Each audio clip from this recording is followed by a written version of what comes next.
Hi అండి, welcome to our channel. ఈరోజు క్లాస్లో మ్యాథమెటిక్స్ మెథడాలజీకి సంబంధించిన టాపిక్స్ని ఎక్స్ప్లెయిన్ చేసుకుందాం.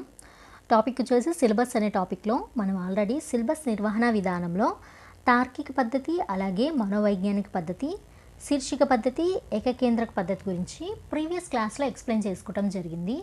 ఈరోజు వచ్చేసి సర్పిల పద్ధతి గురించి ఎక్స్ప్లెయిన్ చేసుకుందాం.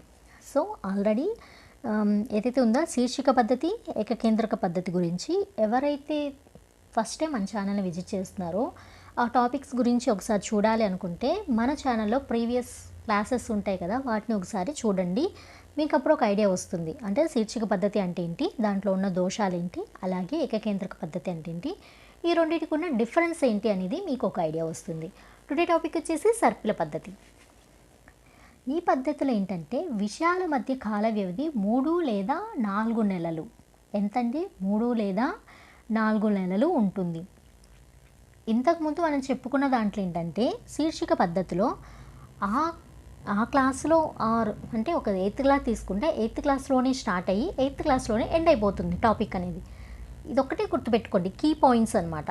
పెద్దగా ఏంటి మనం దీని మీద ఇచ్చేయాల్సిన అవసరం లేదు, సింపుల్గా గుర్తుపెట్టుకోవచ్చు. దీనికి మళ్ళీ బట్టి కొట్టాల్సిన అవసరం కూడా ఏమీ లేదు. శీర్షిక పద్ధతి అంటే ఒకటే. 8th క్లాస్లో టాపిక్ స్టార్ట్ అయితే అది ఆ పిల్లవాడిని కన్సిడర్ చేయదు. వాడికి అర్థమైనా అర్థం కాకపోయినా, వాడికి వచ్చినా రాకపోయినా, ఏదైనా కూడా ఆ క్లాస్లో అది ఎండ్ అయిపోతుంది. ఏకకేంద్రక పద్ధతి ఏంటంటే కంటిన్యూ అవుతుంది అనమాట. ఒక క్లాస్లో బేసిక్స్ ఇంట్రడ్యూస్ చేస్తే తర్వాత ఇంకోటి అలా డిఫికల్టీ లెవెల్ అనేది పెరుగుతూ ఉంటుంది అనమాట. ఓకే, సర్పిల పద్ధతి ఇక్కడేంటి, కాల వ్యవధి ఎంత ఉంటుంది? 3 లేదా 4 నెలలు. ఏకకేంద్రక పద్ధతిలో 1 సంవత్సరం కాల వ్యవధి ఉంటే ఇక్కడ వచ్చేసి ఏంటి, 3 లేదా 4 నెలల కాల వ్యవధి ఉంటుంది. ఏ పద్ధతి? సర్పిల పద్ధతి. ఒక అంశాన్ని అర్థవంతమైన భాగాలుగా విభజించి ఒక భాగానికి మరొక భాగానికి మధ్య కాల వ్యవధి 3 లేదా 4 నెలలుగా తీసుకొని బోధన జరిపే విధానమే సర్పిల పద్ధతి అనమాట. ఎస్, ఇక్కడ ఏంటంటే ఒక అంశాన్ని ఎన్ని రకాలుగా మనం విభజిస్తున్నాము? ఒక భాగాన్ని మరొక భాగానికి మధ్య కాల వ్యవధి ఎలా ఉంది? 3 లేదా 4 నెలలు. అర్థవంతమైన భాగాలుగా విభజించాలి, అది కూడా మీనింగ్లెస్గా కాదు, అర్థవంతమైన. అంటే ఒక టాపిక్ ఒక అంటే ఒక 3 నెలల క్రితం ఒక రీజనబుల్ ఎండింగ్తో ఎండ్ చేసి తర్వాత ఒక రీజనబుల్ బిగినింగ్తో బిగిన్ చేయాలన్నమాట. ఎక్కడ? సర్పిల పద్ధతిలో.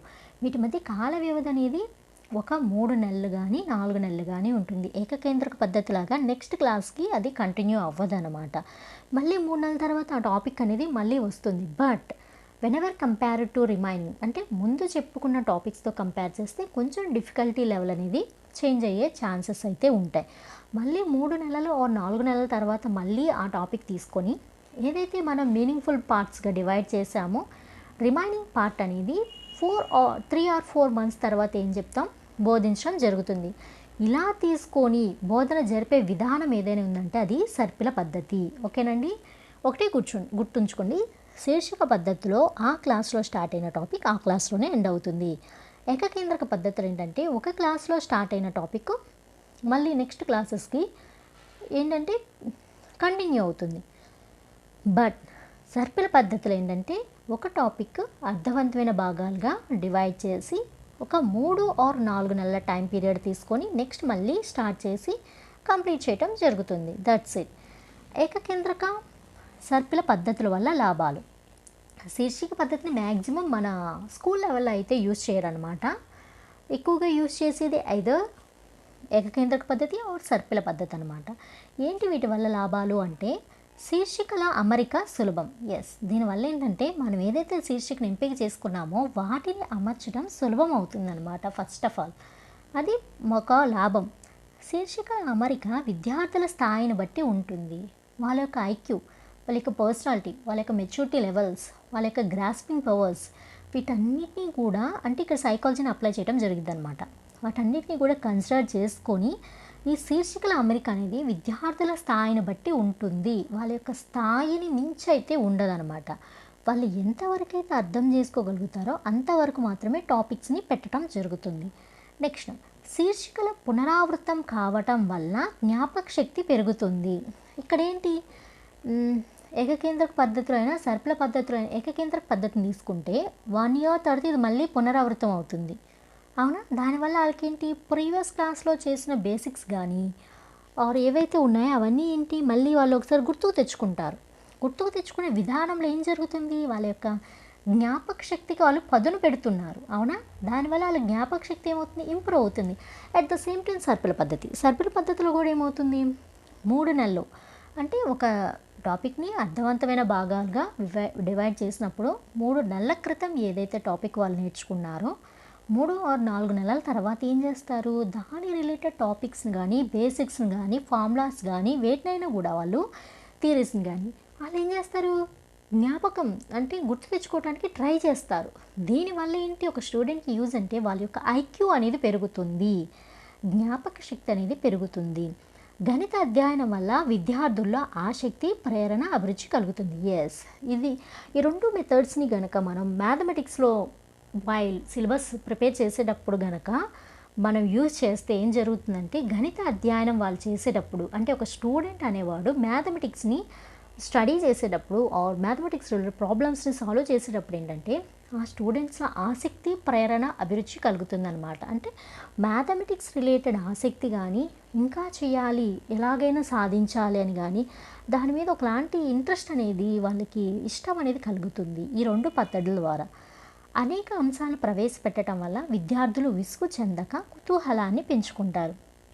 ఇక్కడ పెద్ద పెద్ద అంశాలు ఏమీ లేవు. మనం ఏం చేస్తున్నాం? ఒక టాపిక్ని తీసుకొని ఏం చేస్తున్నాం? దాని మీదే ఫర్దర్గా ఏం చేస్తున్నాం? డివైడ్ చేసుకుంటూ వెళ్తున్నాం. డిఫికల్టీ లెవెల్ని బేస్ చేసుకొని కానీ వాళ్ళ యొక్క స్థాయిని బేస్ చేసుకొని కానీ ఇవన్నిటిని కూడా కన్సిడర్ చేసుకుంటూ ఏం చేస్తున్నాం? మనం అక్కడ సిలబస్ని ప్రిపేర్ చేయడం జరుగుతుంది. ఇవి ఏకకేంద్రక పద్ధతి, అలాగే సర్పిల పద్ధతిలో ఉన్న లాభాలన్నమాట. అలాగే ఏకకేంద్రక పద్ధతి, సర్పిల పద్ధతిలో దోషాలు కూడా ఉన్నాయన్నమాట. లాభాలు ఎలా ఉన్నాయో ప్రతి దాంట్లో దోషాలు కూడా ఉంటాయి కదా, అదనమాట. ఏంటి ఆ దోషాలంటే ఒక అంశాన్ని పూర్తిగా నేర్చుకున్నామన్న తృప్తి ఏ తరగతిలోనూ కలగదు. సో ప్రతిదానికి ఇలాగే అంటారు, మనకు తెలిసిందే కదా. శీర్షిక పద్ధతిలోనేమో ఒక అంశాన్ని మాత్రమే కంప్లీట్గా నేర్చుకోవటం అవ్వదు అంటారు. ఇక్కడికి వచ్చేసి ఇలా అంటారు. ఏదైనా కూడా మనం తీసుకోవాలి, తప్పదు. ఒక అంశాన్ని ఏంటంటే పూర్తిగా నేర్చుకున్నామన్న తృప్తి ఏ తరగతిలోని కలదు. అంటే కొంతమంది స్టూడెంట్స్ ఉంటారు, బర్డెన్ ఫీల్ అవుతారు ఒక టాపిక్ని. అబ్బా ఇక్కడితో చాలు అనుకుంటారు. కొంతమంది స్టూడెంట్స్ ఏంటి తర్వాత ఎటువంటి ప్రాబ్లమ్స్ వస్తాయి, ఎటువంటి ఫార్ములాస్ వస్తాయి అనే ఇది ఉంటుంది. బట్ అక్కడితో ఆ టాపిక్ అనేది ఎండ్ అవుతుంది. వాళ్ళు మళ్ళీ ఇంకో టాపిక్ నేర్చుకోవాలంటే ఏ క్లాస్ వరకు ఆగాలి? నెక్స్ట్ క్లాస్కి ప్రమోట్ అయ్యేంత వరకు ఆగాలి. అది ఇక్కడ చెప్తున్నారు. వాళ్ళకి అక్కడ తృప్తి అనేది ఉండదు. ఎందుకని? ఆ అంశాన్ని వాళ్ళు అక్కడ కంప్లీట్గా నేర్చుకోలేదు. పూర్తిగా నేర్చుకున్నామన్న తృప్తి ఏ తరగతిలోనూ కలగదనమాట. అది ఒక దోషం. శీర్షికలోని విషయం మరీ ఎక్కువైతే ఆసక్తి తగ్గవచ్చు. ఎస్, మనం చెప్పే టాపిక్ అనేది మరీ ఎక్కువగా చెప్పినా వాళ్ళకి ఇంట్రెస్ట్ అనేది ఉండదు. పిల్లలు కదండి, ఎక్కువగా తీసుకోలేరు. ఎంత చెప్పాలో అంతే చెప్పాలి. అదే ఇక్కడ చెప్తున్నారు. ఒక అంశానికి అర్థవంతమైన భాగాలుగా విభజించడం కష్టం కావచ్చు, అంతే కదా. మ్యాథమెటిక్స్ రిలేటెడ్ అంటే మ్యాక్సిమం కంటిన్యూ అవుతూ ఉంటాయి అన్నమాట. వాటిని మీనింగ్ఫుల్గా కట్ చేసి అక్కడ ఒక సక్సెస్ఫుల్ ఎండింగ్ని ఇచ్చి మళ్ళీ ఒక సక్సెస్ఫుల్గా వాటిని స్టార్ట్ చేయాలి అంటే అది చాలా కష్టంతో కూడుకున్న పని. ఎలా పడితే అలా చేయకూడదు. అలా చేస్తే ఆ పిల్లల మీద బర్డెన్ అవుతుంది, at the same time teacher మీద బర్డెన్ అవుతుంది, సిలబస్ ప్రిపేర్ చేసే వాళ్ళకి కూడా కష్టం అవుతుంది. ఇది ఖచ్చితంగా దోషంగా కన్సిడర్ చేయొచ్చు. ప్రజ్ఞావంతులైన విద్యార్థులకు విసుగు పుట్టించవచ్చు. ప్రజ్ఞావంతమైన పిల్లలకి ఏంటంటే వాళ్ళు ఒక టాపిక్ని వెంటనే క్యాచ్ చేసేస్తారు. సో ఏదైతే అక్కడ 8th క్లాస్లో, ఫర్ ఎగ్జాంపుల్ 8th క్లాస్లో ఒక టాపిక్ ఇచ్చారో ఆ టాపిక్ మొత్తం వీళ్ళు 8th క్లాస్ మొత్తం కాకుండా ఒక 2 monthsలో కంప్లీట్ చేసేసుకోగలుగుతారు. వాళ్ళకేంటి ఆ 2 months తర్వాత కొత్త టాపిక్ వస్తే బాగుండు అన్న ఫీలింగ్ ఉంటుంది. వాళ్ళ టాలెంట్ అలాంటిది. వాళ్ళు మళ్ళీ అదే టాపిక్ని మళ్ళీ దాని రిలేటెడ్ సమ్స్ని, ప్రాబ్లమ్స్ని, ఫార్ములాస్ని మళ్ళీ చేయాల్సి వస్తే వాళ్ళకి ఆ టాపిక్ మీద విసుగు వస్తుంది అనేది ఇక్కడ ఒక దోషంగా కన్సిడర్ చేశారనమాట. నెక్స్ట్ గణిత పాఠ్యపుస్తకం. ప్రస్తుత కాలంలో పలు రకాల బోధనా సామగ్రులు ఉన్నాయి. పాఠ్యపుస్తకమే ప్రాథమిక పరికరం. ఎన్ని రకాల బోధనా సామగ్రులు ఉన్నా, ఎన్ని రకాలుగా కొత్త టెక్నాలజీ అనేది వచ్చినా పాఠ్యపుస్తకం ప్రాథమిక పరికరం అనమాట. దీనికి మించి వేరేదేది ఉండదు ఎవరికైనా కూడా. అది ఏ క్లాస్ స్టూడెంట్స్కైనా కూడా, నువ్వెంత హయ్యర్ స్టడీస్కైనా వెళ్ళు, బట్ టెక్స్ట్ బుక్ను మించి అయితే ఏది ఉండదు. కొందరికి అది కోరుకున్న వారికి మాత్రమే విద్య, కొందరికి అది కోరుకున్న వారికి మాత్రమే విద్య అనే ఆనాటి పరిస్థితి నుండి నేడు అందరికీ విద్య అనే అవసరాలలో ఉన్న ప్రపంచానికి పాఠ్య గ్రంథం తప్పనిసరి. ఇంతకు ముందు రోజుల్లో ఏంటి, కొందరికి మాత్రమే విద్య, అది ఎవరైతే ఇష్టపడుతున్నారో, ఎవరైతే దానికి పెట్టగలుగుతున్నారో, ఎవరైతే దానికి సమయాన్ని కానీ అన్నిటినీ కూడా ఇవ్వగలుగుతున్నారో, అలా కొన్ని ఉంటాయి కదా, అలా ఆ రకంగా చూసుకుంటే కొన్ని మాట్లాడదలుచుకోలేదు మళ్ళీ ఎందుకు, కొందరికి మాత్రమే కోరుకున్న వారికి మాత్రమే విద్య అన్నారు అనేది ఆనాటి పరిస్థితి అనమాట. ఈ రోజుల్లో ఏంటి, అందరికీ విద్య, అందరికీ ప్రతి ఒక్కరికి విద్య అనేది అవసరం ఈ రోజుల్లో అనే ప్రపంచంలో మనం ఉన్నాం. కాబట్టి ఈ ప్రపంచానికి ఒక టెక్స్ట్ బుక్ అనేది కంపల్సరీ. ఎందుకంటే అందరూ మోడర్న్ టెక్నాలజీని యూజ్ చేసుకోలేకపోవచ్చు, అవునా. ఆ మోడ్రన్ టెక్నాలజీలో ఉన్న టాపిక్స్ కూడా వాళ్ళు టెక్స్ట్ బుక్స్ నుంచే తీస్తారు కానీ టెక్స్ట్ బుక్ అవుట్ సైడ్ నుంచి ఏమి ఇవ్వరు. బట్ అలాంటి ఎఫర్ట్స్ని పెట్టలేని స్టూడెంట్స్ కోసం ఏదైతే వాళ్ళకి అందుబాటులో వాళ్ళ చేతిలో ఉంటుందో సబ్జెక్టు, అలా వాళ్ళ చేతిలో పొందికగా ఉండిపోయేది ఏదైనా ఉందంటే అది టెక్స్ట్ బుక్ మాత్రమే. సో నెక్స్ట్ క్లాస్లో గణిత పాఠ్య గ్రంథ ఆవశ్యకత గురించి ఎక్స్ప్లెయిన్ చేసుకుందాం. Thank you.